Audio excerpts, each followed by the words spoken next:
Hello students, this is Hetal Bhandari from HR Institute of Studies. Today we are going to start with a new poem, that is poem number 3rd of standard 11th English NCERT. The name of the poem is The Voice of the Rain. The Voice of the Rain. The poet कौन है? इस poem के poet कौन है? It is written by Walt Whitman. It is written by Walt Whitman. The name of the poem is The Voice of the Rain and it is written by Walt Whitman. Basically क्या है? Conversation है. Conversation किन दो के बीच में? Poet and the rain.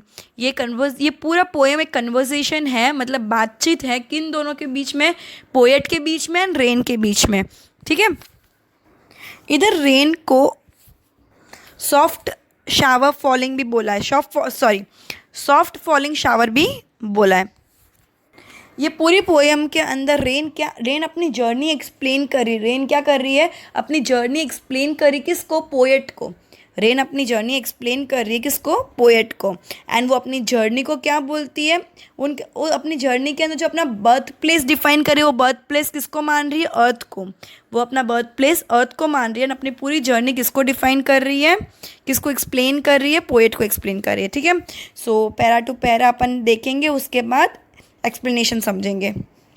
And who art thou?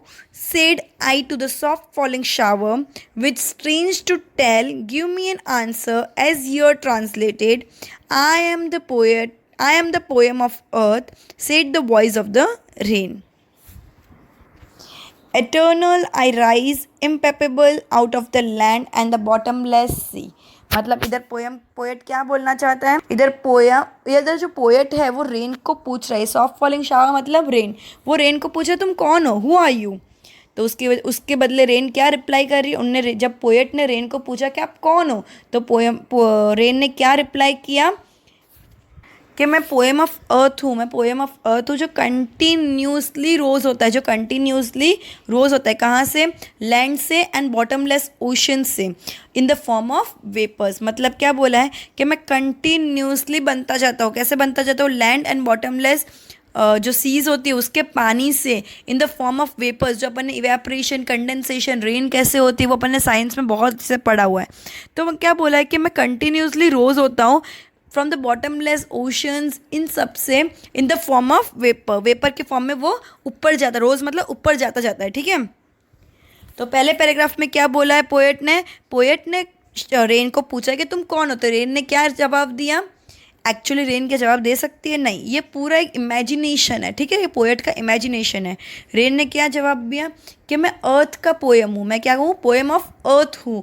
मैं continuously ऊपर जाता हूँ in the form of vapours. किधर से? बॉटमलेस सीज से एंड लैंड में जो पानी है वो कंटिन्यूसली एब्जॉर्व करके वेपर के फॉर्म में ऊपर जाता हूँ. ठीक है.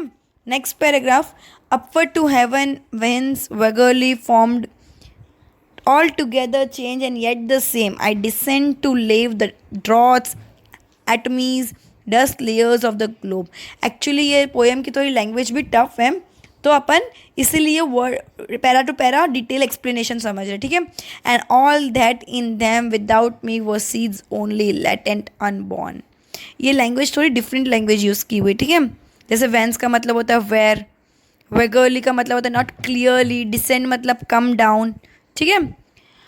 तो इधर रेन पोएट को क्या बोलना चाहती है कि मैं, जैसे अपन ने लास्ट पे कहा, मैं ऊपर की तरफ जाते हुए वेपर के फॉर्म में. It rises towards the sky in the form of vapour. ये वेपर के फॉर्म में स्काई की तरफ जाती है, जहाँ पे वो अपना फॉर्म चेंज कर देती है. मतलब वो वाटर वेपर से रेन बन जाता है. जिधर वो वाटर वेपर से रेन बन जाते हैं.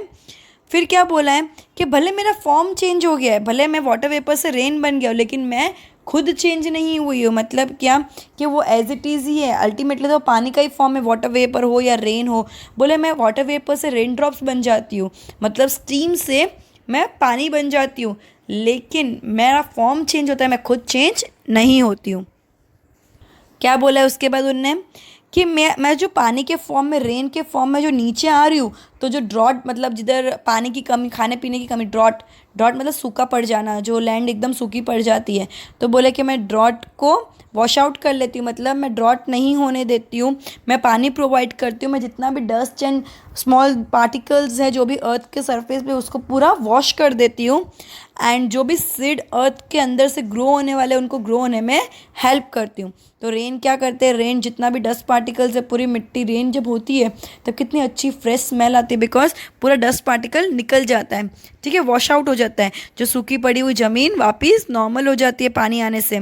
फिर क्या बोला है कि अर्थ के अंदर जो सीड ग्रो होने वाले हैं वो प्लांट को, वो सीड को लाइफ देती है ताकि वो प्लांट बन पाए, वो सीड को लाइफ देती है ताकि वो प्लांट बन पाए, ठीक है। सो continuing with the next paragraph, and forever by day and night I give back life to my own origin and make pure and beautify it. For song issuing from its birthplace after fulfillment, wandering, reckoned or unreckoned, duly with love returns. Recked or unrecked, it means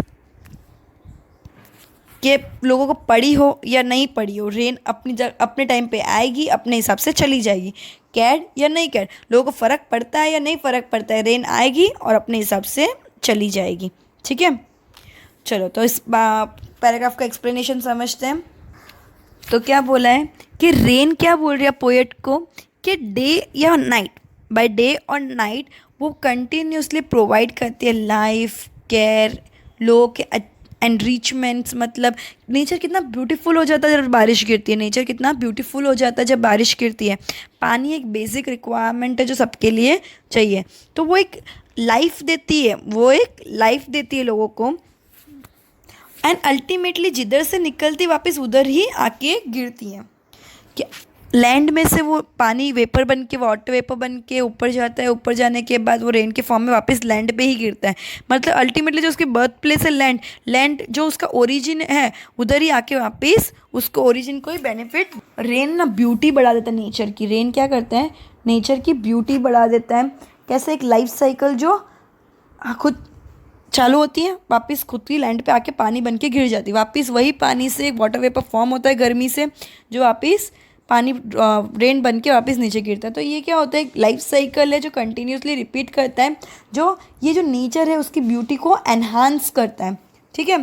फिर क्या बोला है, rain एक song है, rain is like a song, rain एक song नहीं है, rain song के जैसा है। जो सॉन्ग कैसा होता है, जो सिंगर के हार्ट में से निकलता है, वैसे ही रेन भी अपने बर्थ प्लेस से निकल के अपने बर्थ प्लेस को ही, बर्थ प्लेस की ही नीड्स फुलफिल करता है, ठीक है। जैसे कोई भी सॉन्ग एक सिंगर अपने दिल से बनाता है, वैसे ही रेन भी अपने बर्थ प्लेस से ओरिजिनेट होते हैं एंड अपने बर्थ प्लेस को हर तरीके से फ़ायदेमंद होती है, ठीक है।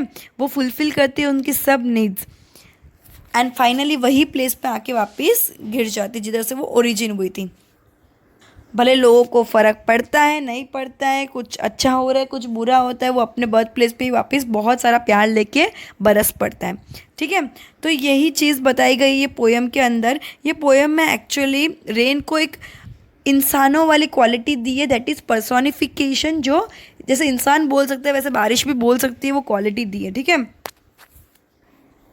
सो ये पूरे पोएम में अपन ने एक कन्वर्सेशन, एक बातचीत पोएट और रेन के बीच में देखा था, जो रेन कैसे अपना वो मतलब लैंड से ओरिजिन होकर लैंड पे ही गिरती है, लैंड को एनहांस करती है, उसकी ब्यूटी को एनहांस करती है, लोगों के केयर एनरिचमेंट इन सब का ध्यान रखती है, लोगों को चाहिए नहीं चाहिए वो अपने टाइम पे आएगी और अपने टाइम से चली जाती है, ठीक है।